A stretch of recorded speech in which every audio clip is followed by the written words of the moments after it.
काशेगाव गटातील व सरकोली गणातील माझ्या सर्व मतदार बंधूंना विनंती आहे, सर्वसामान्य जनतेला विनंती आहे, शेतकऱ्याला विनंती आहे, शेतकऱ्याच्या तरुण मित्रांना विनंती आहे की भगीरथ बालके यांची आबांची काशेगाव गटामध्ये झालेली नाही जोपर्यंत हे आमचे नेते आमदार अजित पाटील जोपर्यंत सांगणार नाही तोपर्यंत त्यांच्या अफवावर विश्वास ठेवू नका।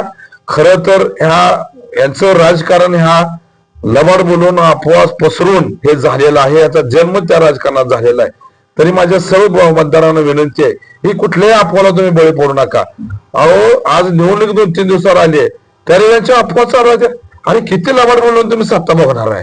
बरं सत्ता भोगत असताना तुम्ही काय काम केलं, तुम्ही जनतेसमोर काय म्हणून जाणार आहे?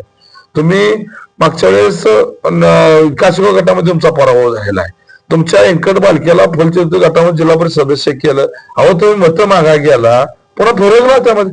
बरं सांगा जिल्हा परिषद उमेदवार आहेत भगीरथ बालके यांचे, त्या उमेदवाराला विचारा की तुमचं काशेगाव गटातील सर्वसामान्य जनतेसाठी किंवा शेतकरी काय योगदान आहे तुमचं।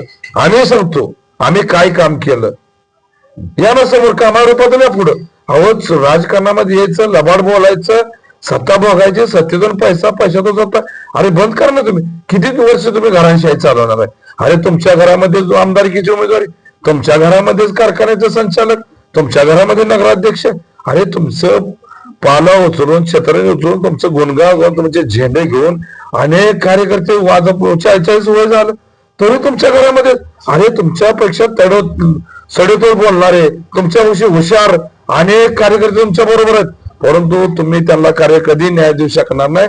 तुमचा जन्म राजकारणामध्ये तुमच्या घराणेशाही झालेला लबाड बोलून झालेला आहे।